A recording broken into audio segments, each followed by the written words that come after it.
I want to start with the story of how I kinda broke the law and kinda manipulated thousands of people to get what I deserved. It's the mid-1990s. I'm 15 years old, and ever since childhood, I wanted to become a music producer. But I had a big problem. Music studios were luxurious and expensive. And to make electronic music, you had to get these modules, each module with a specific purpose. One module would create piano sounds, another one would create echo effects, and the third one would give you synthesizer sounds, and so on. So to make a full record, you had to get a bunch of these, which quickly exceeded thousands of dollars. Money which we didn't have. So as I was jamming along on my cheap Casio keyboard and surfing the web, something amazing happened. A Swedish software company shows up, and they announced their brand new product. They said, with our product, you can get as many modules as you want. You can create as many sounds and effects as you want in your computer. And boy, did I get excited. Things went fast. I quickly learned how to master every button and lever in this program. And after a while, I had a bunch of good tracks in my repertoire. So I thought to myself, wow, my music actually sounds good now. I am as good as the people they play on the radio. So I wanted to be in the record store. But to get there, I had to get past the gatekeepers, the big record labels, deciding who can and who cannot be on the record store shelves. So I did what everyone told me to do. I burned my best tracks on CDs, and I sent them to the best labels in the world. Months went by, weeks went by, nobody answered me, and I got devastated. But I happen to know the record industry's worst enemy. Napster had emerged around the same time, a software that lets you share your music in MP3 files with anyone in the world. People got to poke around on the folders in your computer, and you got to poke around on their computers and download music from each other. And every day, hundreds of people would come to my computer and download music from me, and I quickly noticed an obvious trend. When a famous artist had just released a new album, people would come in droves to download that album from my computer. So I got an idea. What if I take 2 of my best tracks and I tuck them gently into the folders of other famous artists' albums? And I would Photoshop the album covers and the backside and change the track list to avoid suspicion. Brilliant.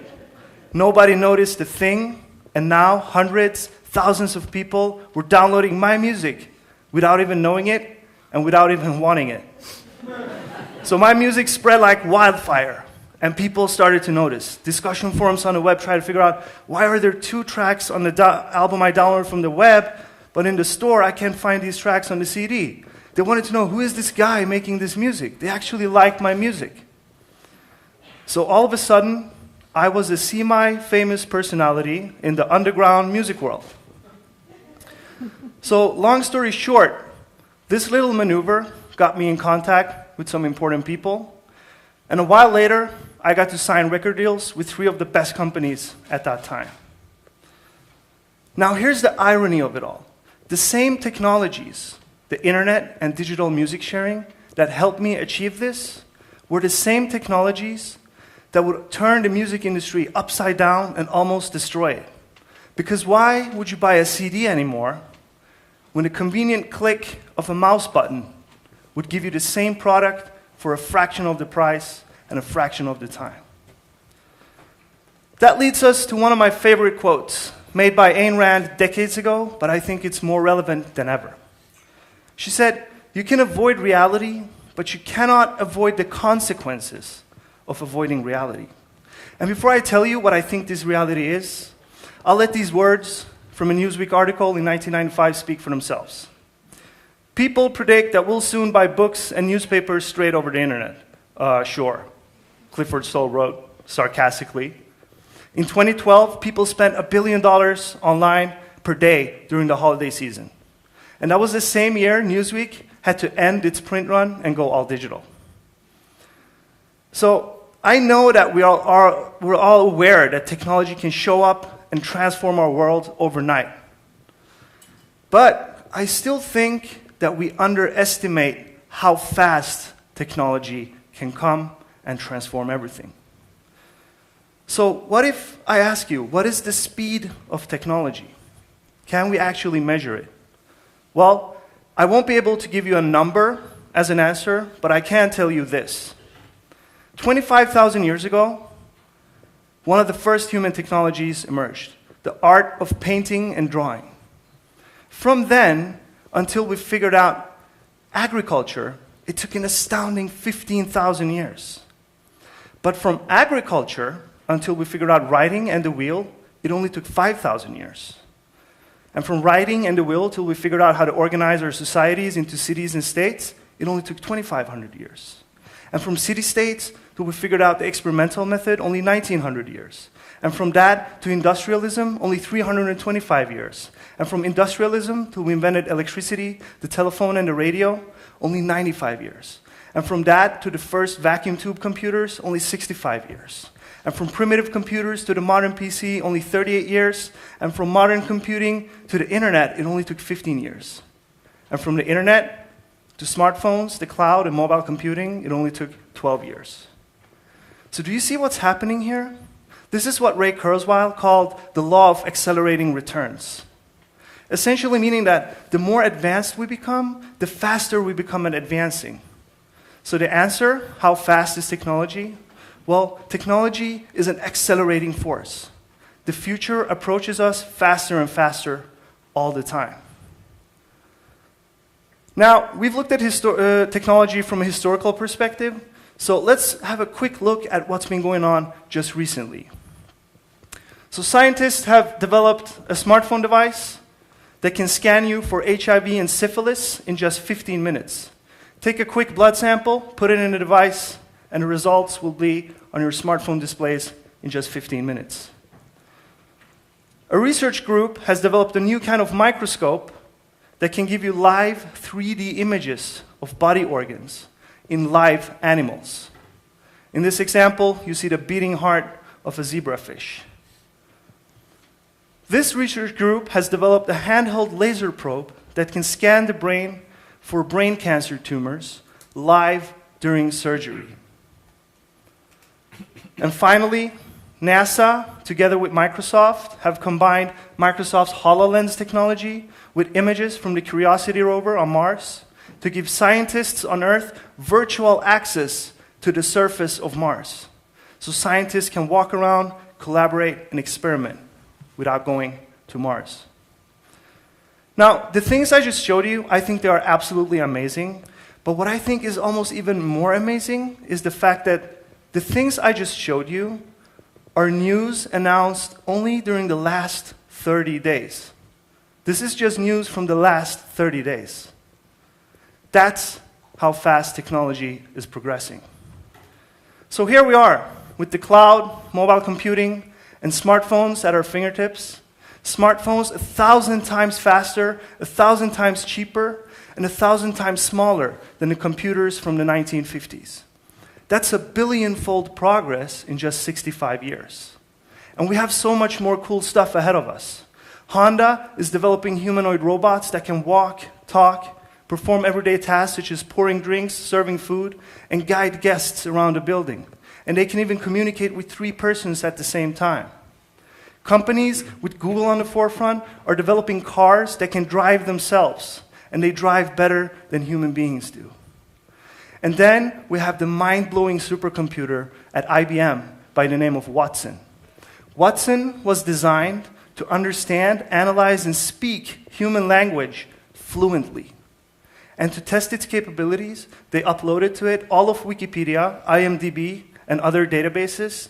And then they sent the computer to Jeopardy to compete against the 2 human champions of the day. So I would like to show you a quick clip of how that went.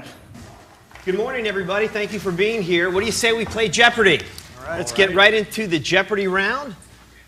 These categories: a man, a plane, a canal, Erie, Chicks Dig Me, children's book titles, My Michelle, MC5, and finally, vocabulary. Ken, you're in the first position. Please make a selection. I've never said this on TV. Chicks Dig Me for 200, please, Jimmy.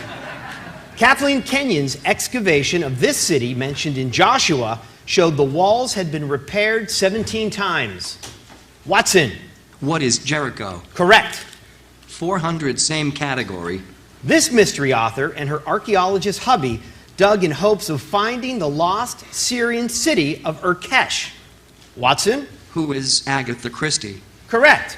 Same category, 600. At the Olduvai Gorge in 1959, she and hubby Lewis found a 1.75 million year old Australopithecus Boise-eyed skull. Watson. Who is Mary Leakey? You're right. 800, same category. Harriet Boyd Hawes was the first woman to discover and excavate a Minoan settlement on this island. Watson. What is Crete? Yes. Let's finish Chicks Dig Me. At Mount. So for the first time in human history, a computer has beaten us at knowledge. And they didn't build Watson to compete on TV because after the show, they sent Watson to medical school. And today, Watson is working at hospitals, diagnosing cancer better than human doctors. And they've put Watson on the cloud so that software developers around the world can unleash the power of Watson in their apps. So artificial intelligence is not around the corner. It's here, and it's real, and it's here to stay. So you can avoid reality, but you cannot avoid the consequences of avoiding reality. And I believe that reality is this. When knowledge is for free, only your ideas are worth paying for. And wow, do we need ideas now more than ever? Because the internet was just a warm-up phase. There's something much bigger and much more profound emerging. It's what Neil Gross described in his 99 article when he said, "The next century, planet Earth will don an electric skin. It will use the internet as a scaffold to support and transmit its sensations." Some call it the Internet of Things. Others call it the Internet of Everything. It's going to affect everything from manufacturing to education to finance and healthcare and every other aspect of life. Thought leaders are talking about a $14 trillion value at stake, up for grabs in the coming 7 years. That's 23 times the GDP of Sweden in value in just 7 years. I mean, think about it. Computers and sensors have become so small that we can basically connect almost everything to the internet now already. And we're talking about connecting everything from our highways, our roads, our traffic lights, our traffic signs, street lights, to systems that can detect avalanches and forest fires before they even happen. We're talking about systems that can monitor air pollution and check the well-being of the soil on our farms. And we will even connect our own bodies using electronic skin patches and sensors that connect directly with our doctors, healthcare institutions, and pharmacies. But the real magic isn't that everything will be connected to the internet. The real magic is that everything will be able to communicate with each other. Think sensors in our cars and our roads that can automatically detect a car accident. They could automatically notify the nearest hospital and the emergency services. And they could tell the traffic lights and the traffic signs to redirect traffic to make a clear path for the ambulance. And if I'm a medical doctor and I'm nearby the accident, the sensors could notify me too. All of this within seconds without human intervention. And we can talk about the everyday simple things of life, like pollen sensors around the city communicating with your Runkeeper app so you can avoid jogging in pollen-heavy areas. Or imagine your kitchen and your refrigerator keeping inventory and ordering food for you automatically. Now, this is just the tip of the iceberg, but it's already happening. Amsterdam is upgrading their streetlights to internet-connected LEDs. The city of Santander is connecting their entire city step by step. Already today, you can go on the web and check noise levels around the city. Or you can check where to find free parking spaces and track all the buses and so much more. Now, technology has the power to transform our world. And technology is at your fingertips too. Just like technology helped me turn my idea of becoming a music producer into reality. Today, with devices like these, the Arduino or the Spark core, you can turn any idea involving technology into reality. And these devices are web-enabled, and they can communicate with everything on the internet. And to them, you can connect sensors that can measure temperature, gases, touch sensors, GPS devices, and so much more. And the best part, you don't need any prior experience in programming or electronics to use these. For example, a 14-year-old kid in Chile, Sebastian Alegria, used the Arduino to build an earthquake warning system that was better than the Chilean government's $1 million proposal. And the Arduino has been used in the world's first crowd-funded satellite. And today, this is spinning around our planet, conducting scientific experiments in space. I used the Arduino to build wearable electronics for myself only after 2 months of practice. And I'm not a programmer. And today, I'm using the Spark to build a pollen detection system for our city for the web. So the world is changing, and it's changing fast. But we need you and your ideas, and we need you to turn them into reality.